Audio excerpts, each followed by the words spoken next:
নমস্কার, আমি Gargi. Welcome to notebook. আমি 2019 ব্যাচের WBCS এক্সিকিউটিভ অফিসার, বর্তমানে ব্লক ডেভেলপমেন্ট অফিসার হিসেবে পোস্টেড আছি। আজকে আমার ভিডিও যে বিষয়, সেটা একটি অত্যন্ত গুরুত্বপূর্ণ বিষয়, যেটা কিনা তোমাদের মানে মেনলি যারা কলেজ গোয়িং আছো বা অ্যাসপিরেন্টস আছো বা চাকরির জন্য চেষ্টা করছো, তাদের জন্য এই ভিডিওটা ভীষণ ইম্পর্টেন্ট। এর আগে আমি ইডব্লিউএস সার্টিফিকেটের উপর একটা ভিডিও করেছিলাম, তাতে তোমাদের রেসপন্স ভীষণ ভালো। এবং তোমাদের অনেক ক্ষেত্রে যেটা হয়, সার্টিফিকেট বিভিন্ন পাওয়ার জন্য, যেটা আমরা ব্লক লেভেল থেকে, মিউনিসিপ্যালিটি লেভেল থেকে, পঞ্চায়েত থেকে দরকার হয় আমাদের বিভিন্ন চাকরির পরীক্ষার জন্য, কলেজে ভর্তি হওয়ার জন্য, হস্টেলে ভর্তি হওয়ার জন্য, কিন্তু সেগুলো কিভাবে পাবো, কোথায় গেলে সঠিকভাবে পাবো, বা কিভাবে কি ডকুমেন্টস লাগবে, এগুলো আমরা জানি না। তো আমি এই ভিডিওগুলোর মাধ্যমে চেষ্টা করছি যে সমস্ত সরকারি পরিষেবা আমরা দিই, মানে as a block development officer I am a public servant, আমার কাজ হচ্ছে পাবলিককে সার্ভ করা। এবং সেই জায়গায় আমার মনে হয়েছে এই ধরনের ছোট ছোট ভিডিওগুলো যদি আমি করে দিতে পারি, তাহলে কিন্তু অনেক ক্ষেত্রে এগুলো তোমাদেরকে হেল্প করবে। অযথা এদিক ওদিক ঘোরার থেকে প্রপারলি কি ডকুমেন্টস নিয়ে যাবে, কোথায় যাবে, সেগুলো তোমাদের কাছে ক্লিয়ার হয়ে যাবে। ঠিক আছে? তো আজকে আমার ভিডিও টপিক হচ্ছে রেসিডেন্সিয়াল সার্টিফিকেট কিভাবে তৈরি করবে। ইডব্লিউএস এর মতো এত কঠিন বিষয় না, খুব সহজে এই সার্টিফিকেটটি পাওয়া যায়। এবং এটা কিন্তু আমাদের প্রচন্ড কাজে লাগে। প্রচন্ড কাজে লাগে কোথায় লাগে? প্রথমত লাগে বিভিন্ন কলেজে ভর্তি হতে, বিভিন্ন স্কুলে যখন আমাদের আমি অমুক এরিয়ার বাসিন্দা কিনা জানার দরকার হয়, তখন এই সার্টিফিকেটটি লাগে। কলেজের ক্ষেত্রে বিভিন্ন, যদি আমরা দেখি স্কলারশিপের ক্ষেত্রে এই সার্টিফিকেটটি লাগে। তো এটা ভীষণ ইম্পর্টেন্ট একটা ডকুমেন্ট। তোমরা যদি দেখো, অত্যন্ত বিভিন্ন দিনে এই ডকুমেন্টটা বিভিন্ন কাজে লাগে। আশা করছি অনেকে রিলেট করতে পারবে। এবং সেই জায়গায় দাঁড়িয়ে এই সার্টিফিকেটটার জন্য, যাতে তোমাদের বেশি এদিক ওদিক ঘোরাঘুরি না করতে হয় বা কি ডকুমেন্টস নিয়ে যাবে, সেটা খুব সহজে তোমরা এই ভিডিওটা দেখলে আন্দাজ করতে পারবে। তো আমাদের আজকের বিষয় হচ্ছে রেসিডেন্সিয়াল সার্টিফিকেট। তবে হ্যাঁ, অবশ্যই আজকে আমাদের বিষয় কিন্তু ডোমিসাইল সার্টিফিকেট নয়। এবার তোমরা বলবে, দিদি what is the difference between domicile certificate and residential certificate? তো এইটা আমি একটু ছোট্ট করে বুঝিয়ে দেব, যে domicile certificate versus residential certificate. Domicile সার্টিফিকেটটা হচ্ছে একটু বড় ব্যাপার, একটু বেশি গুরুত্বপূর্ণ ব্যাপার। ঠিক আছে? এবং ডোমিসাইল সার্টিফিকেট বেসিক্যালি যিনি ইস্যু করেন, তিনি হচ্ছেন এসডিএম। অন্যান্য রাজ্যে বলা হয়, আমাদের এখানে এসডিও বা সাব ডিভিশনাল অফিসার বলা হয়, মহকুমা শাসক বলতে পারো। স্যার, এসডিও স্যারেরা বা ম্যাডামরা ডোমিসাইল সার্টিফিকেট কিন্তু ইস্যু করেন। রেসিডেন্সিয়াল সার্টিফিকেট হচ্ছে আমাদের মতো যারা আমরা ব্লকের ক্ষেত্রে বা যারা পঞ্চায়েত এরিয়াতে থাকো, তাদের ক্ষেত্রে রেসিডেন্সিয়াল সার্টিফিকেট বিডিও ইস্যু করে। ঠিক আছে? ব্লক ডেভেলপমেন্ট অফিসার ইস্যু করে। ডোমিসাইল সার্টিফিকেট হচ্ছে বেসিক্যালি, যদি আমাকে ডিফারেন্স জিজ্ঞেস করা হয় দুটোর মধ্যে, তাহলে ডোমিসাইল সার্টিফিকেট হচ্ছে যে কোনো রাজ্যে বা ইউনিয়ন টেরিটরিতে যে তুমি থাকো, তার তোমার রেসিডেন্সিকে প্রমাণ করছে ডোমিসাইল সার্টিফিকেট। যে তুমি হ্যাঁ ওই রাজ্যের তুমি বাসিন্দা, সেটা হচ্ছে তোমার ডোমিসাইল সার্টিফিকেট। আর রেসিডেন্সিয়াল সার্টিফিকেটের পরিধিটা একটু কম। রেসিডেন্সিয়াল সার্টিফিকেট প্রমাণ করে যে তুমি কোনো একটা এরিয়াতে টেম্পোরারিলি বা কারেন্টলি বা প্রেজেন্টলি থাকছো। ডোমিসাইল সার্টিফিকেট অনলাইন অ্যাপ্লাই করতে হয়, যেটা অ্যাপ্লাই করার পর ফাইনালি ডিজিটাল সার্টিফিকেট বেরোয়, digital signed certificate of SDO sir or madam, sub divisional অফিসারের সাইন্ড সার্টিফিকেট বেরোয়। রেসিডেন্সিয়াল সার্টিফিকেটটা কিন্তু নরমালি একদম ফিজিক্যাল একটা সার্টিফিকেট। এই সার্টিফিকেটটা তোমার কিন্তু বেসিক্যালি একদম, তুমি যদি পঞ্চায়েত এরিয়াতে হও তাহলে তুমি ব্লক অফিস থেকে পাবে, মানে বিডিও ইস্যু করবে। আর যদি তুমি মিউনিসিপ্যালিটি এরিয়াতে হও, তাহলে কিন্তু এই রেসিডেন্সিয়াল সার্টিফিকেটটা কোনো একজন সাব ডিভিশনের অফিসার, অনেক ক্ষেত্রে এসডিও স্যারও ইস্যু করতে পারেন। ঠিক আছে? তাহলে আজকে আমরা ডোমিসাইল সার্টিফিকেট নিয়ে আলোচনা করব না, এটা আমরা অপর একটি ভিডিওতে আলোচনা করব। আজকে আমরা রেসিডেন্সিয়াল সার্টিফিকেট নিয়ে আলোচনা করব। অত্যন্ত ইজি, এখানে কিছু লেখা নেই, থাকবে না। তোমাদের যেটা প্রধান কাজ হবে, রেসিডেন্সিয়াল সার্টিফিকেট মানে প্রমাণ করছে, আমি যদি রেসিডেন্সিয়াল সার্টিফিকেট ইস্যু করি, তাহলে মনে করবে যে আমি আমার ব্লকের অধীনে যে সমস্ত ব্যক্তিরা থাকেন, সেই ব্যক্তিরা যে সেই এরিয়াতে বিগত 15 বছর ধরে আছেন, তার অর্ডিনারি রেসিডেন্সি প্রুফ করছে। সাধারণত যে রেসিডেন্সিয়াল সার্টিফিকেটের প্রমাণ পত্রটা আনা হয় সেখানে লেখা থাকে যে উনি, ওপরেই একটা লেখা থাকে যে এই সার্টিফিকেটটা প্রমাণ করছে যে বিগত 15 বছর ধরে যার নামে রেসিডেন্সিয়াল সার্টিফিকেট ইস্যু হচ্ছে তিনি বিগত 15 বছর ধরে এই এরিয়াতে থাকছেন এবং বিডিও তাকে বিগত 1 বছর, 1.5 বছর, 2 বছর, 3 বছর ধরে চেনেন। এটা রেসিডেন্সিয়াল সার্টিফিকেটে লেখা থাকে। এবার রেসিডেন্সিয়াল সার্টিফিকেটের জন্য তোমাদের কি করতে হবে আমি খুব সহজে বলবো, কোনো অসুবিধা আশা করি তোমাদের কারোরই হবে না। সেটা হচ্ছে রেসিডেন্সিয়াল সার্টিফিকেটের জন্য প্রথমে তোমাকে যেখানে যেতে হবে সেটা হচ্ছে তুমি যদি তোমার পঞ্চায়েত অফিসে যাবে। যদি তুমি পঞ্চায়েত এরিয়াতে থাকো তাহলে তুমি তোমার পঞ্চায়েত অফিসে যাবে। সেখানে দেখবে আইদার প্রধানকে বা কোনো সরকারি আধিকারিক, সাধারণত ইএরা, এক্সিকিউটিভ অ্যাসিস্ট্যান্টরা রেসিডেন্সিয়াল সার্টিফিকেট ইস্যু, মানে প্রধানের সিগনেচারই হয়, কিন্তু ইএদের কাছে বা গ্রাম পঞ্চায়েতের কোনো ব্যক্তিকে এই দায়িত্ব দেওয়া থাকে। তুমি গ্রাম পঞ্চায়েত অফিসে যাবে, গিয়ে বলবে তোমার একটা রেসিডেন্সিয়াল সার্টিফিকেট তুমি বার করতে চাও, তাইলে প্রধান ম্যাডাম বা প্রধান স্যারের সার্টিফিকেট লাগবে। তো প্রধান স্যার বা ম্যাডাম তোমাকে একটা পঞ্চায়েতের সার্টিফিকেট দেবে, সেখানে সেই পঞ্চায়েতের নাম লেখা থাকবে, তোমার নাম লেখা থাকবে, তোমার বাবার নাম লেখা থাকবে, তোমার অ্যাড্রেস লেখা থাকবে এবং ওখানে এই বক্তব্য লেখা থাকবে যে এই ব্যক্তিটি এই ব্যক্তি যার বাবার বা মায়ের নাম অমুক, সেই ব্যক্তিটি এই এরিয়াতে বিগত এত বছর ধরে আছে, আমি এনাকে চিনি। ব্যাস এইটুকুনি সার্টিফাই করবে পঞ্চায়েতের প্রধান। এবং অনেক ক্ষেত্রে হয়, আমি যেমন অ্যালাউ করি যে এই পঞ্চায়েতের প্রধানের এই সার্টিফিকেটটি দেওয়ার পরে যিনি এই সার্টিফিকেটটি রেডি করতে সাহায্য করছে পঞ্চায়েতে, সেই এক্সিকিউটিভ অ্যাসিস্ট্যান্ট অথবা এনএসএস একটা কাউন্টার সাইন থাকবে এবং সেই সার্টিফিকেটটা ইস্যু হয়ে গেলে সেই সার্টিফিকেটটা নিয়ে তোমাদেরকে আসতে হবে ব্লক অফিসে। ঠিক আছে, ব্লকে আসতে হবে, যেটা বেসিক্যালি বিডিও অফিসেও তোমরা বলে থাকো, তাই তো? বিডিও অফিসে আসলে এই যে রেসিডেন্সিয়াল যে সার্টিফিকেটটি পঞ্চায়েত থেকে দেওয়া হলো তার সাথে তোমাকে কিছু প্রমাণ দিতে হবে, সেটা হচ্ছে তুমি বিগত 15 বছর ধরে সেই এরিয়াতে আছো।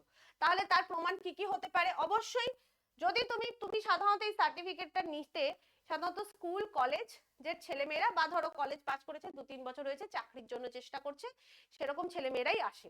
তাহলে অবশ্যই প্রথম যেটা আমরা দেখতে চাই সেটা হচ্ছে তার বার্থ সার্টিফিকেট। বার্থ সার্টিফিকেট যে সে সেই জায়গাতে তার জন্ম কিনা, এটা হতেও পারে নাও হতে পারে। সেকেন্ড হচ্ছে তার school certificate, 10th and 12th certificate.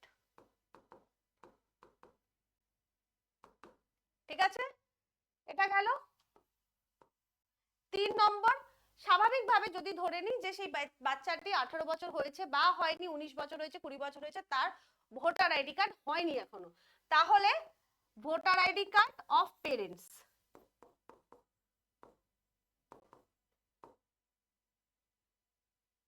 ঠিক আছে, ভোটার আইডি অফ পেরেন্টস দেখতে চাই, এটা গেল। আর হয় অনেক ক্ষেত্রে যেটা সমস্যা, এবার দেখো অনেকের এই সার্টিফিকেটস গুলো অ্যাজ ইট ইজ থাকে না। কেন বলছি? হয়তো কারোর জন্ম সেই জায়গায় নয়, সে হয়তো জন্ম অন্য জায়গায় করেছে, তারপর ধরো শিফট হয়ে চলে এসেছি বাবার সাথে, ঠিক আছে, বা মায়ের সাথে এসে অন্য জায়গায় হয়তো আগে ভাড়া বাড়িতে থাকতো, সেখানে তার জন্ম হয়েছে, বা ধরো হয়তো কলকাতার কোনো হসপিটালে তার জন্ম হয়েছে, তখন তারপরে সে অন্য জায়গায় বাবা বাড়ি কিনে চলে এসেছে, সেখানে বাড়ি করেছে, তাহলে বার্থ সার্টিফিকেট হচ্ছে না। তখন আমরা দেখি স্কুল আর কলেজে কি পড়েছে, মানে কোথায় পড়েছে। যদি যদি ধরো সেই জায়গায় স্কুল কলেজেও হয়তো পড়েনি, তাহলে কি বেসিক্যালি ওই বাচ্চাটির কোনো সার্টিফিকেট, কোনো প্রমাণ ওই জায়গাকার নেই, তার তখন আধার কার্ড দেখতে চাই, আধার কার্ডের অ্যাড্রেস, কিন্তু আধার কার্ডটাকে সর্বোচ্চ হিসেবে আমরা ধরি না, সেক্ষেত্রে বাবার বা মায়ের ভোটার কার্ড দেখতে চাই যে সে আমার এরিয়ার বা ওই এরিয়ার ভোটার কিনা। এবং তার সাথে সাথে অনেক ক্ষেত্রে যদি সমস্ত ডকুমেন্টস ঠিকঠাক কনভিন্সিং না হয়, আমরা অনেক সময় বলি যে তুমি যে এখানে পার্মানেন্টলি যে বাড়িতে থাকছো সেখানে তুমি ইলেকট্রিসিটি বিল পে করো, তুমি সেখানে ট্যাক্স দিয়েছো পঞ্চায়েতে, সেই কাগজগুলো দেখাও, কারেন্ট ট্যাক্স দিয়েছো, কারেন্ট ইলেকট্রিসিটি বিল, কারেন্ট গ্যাসের বিল, অথবা তোমার যে এখানে দলিল বাড়ি আছে তার তুমি একটা দলিল দেখাও যে তুমি এখানকার পাকাপাকি তুমি এখানে বাড়ি করেছো। কারণ অনেক ক্ষেত্রে হয় যে হয়তো সে রেন্টেড অবস্থায় থাকে, এটা হতেই পারে, রেন্টেড হতেই পারে, অনেকের তো সবার তো নিজের বাড়ি থাকে না, রেন্ট হতে পারে, কিন্তু বেসিক্যালি আমি যেটা বললাম এই সার্টিফিকেটটা উপরে লেখা থাকে যে বিগত 15 বছরের ধরে ও এই জায়গায় আছে, তাহলে ও যে 15 বছর ধরে এই জায়গায় আছে সেই প্রমাণটা তো আমাকে দিতে হবে। তাহলে যদি নর্মালি বার্থ সার্টিফিকেট পেয়ে যাই, ওই জায়গাতেই তার জন্ম, ক্লাস 10 পড়েছে ওইখানকার স্কুল থেকে, 12 পড়েছে আশেপাশের স্কুল থেকে, তাহলে আমরা সার্টিফিকেট ইস্যু করে দিই। তারপর ভোটার আইডি কার্ড প্যারেন্টসদের দেখি, সব থেকে ভালো হয় যদি ওই বাচ্চাটির voter ID card own voter self voter ID card যদি হয়ে গিয়ে থাকে তাহলে সব থেকে সুবিধা হয়, কারণ ওই এরিয়ায় যদি বাচ্চাটি ভোট দেয় তাহলে মোটামুটি ধরে নিতে পারি যে ওর বাবা ওই এরিয়াতেই ভোট দিত, তো সবারই ভোটার আইডি কার্ড ওখানে আছে, তার মানে ওখানকার সিটিজেন। ঠিক আছে, তাহলে এই হচ্ছে বেসিক নলেজ। এই ডকুমেন্টস গুলোর সাথে প্রধানের দেওয়া সার্টিফিকেটটি অ্যাটাচ করে তুমি বিডিও অফিসে জমা দিয়ে দিলে হার্ডলি 1 থেকে 1.5 ঘন্টা অপেক্ষা করতে হয়। বিডিও সাহেব বা ম্যাডাম যিনি আছেন ততটাও হয়তো করতে হয় না, অ্যাকচুয়ালি অনেক কাজ থাকে, তো তার মধ্যে সাথে সাথে কিন্তু এই সার্টিফিকেট যেটা হয় মানে ব্লক অফিস থেকে যে সার্টিফিকেট যে হ্যাঁ এখানকার বসবাস করে সেই সার্টিফিকেটটা দিয়ে দেওয়া হয়। এবার এই সেখানে বসবাস করে এই সার্টিফিকেটেরও কিছু পার্টিকুলার ফরম্যাট আছে, A1 ফরম্যাট আছে, A2 ফরম্যাট আছে। এই ফরম্যাট গুলো সাধারণত কলেজে ভর্তির ক্ষেত্রে, হস্টেলে ভর্তির ক্ষেত্রে A1 A2 ফরম্যাটস গুলো আছে, সেগুলো যদি তোমরা নিয়ে আসো তাহলে কিন্তু খুব সহজে প্রধানের সার্টিফিকেট আর এই ডকুমেন্টস গুলো দিয়ে কিন্তু তোমার কাজ হয়ে যাবে, কোনো অসুবিধা হবে না। আর একটা হয় যারা মিউনিসিপ্যালিটিতে থাকছো তাদের ক্ষেত্রে বলবো, তাদের ক্ষেত্রে নিয়মটা একটু আলাদা হবে। যারা মিউনিসিপ্যালিটিতে থাকছো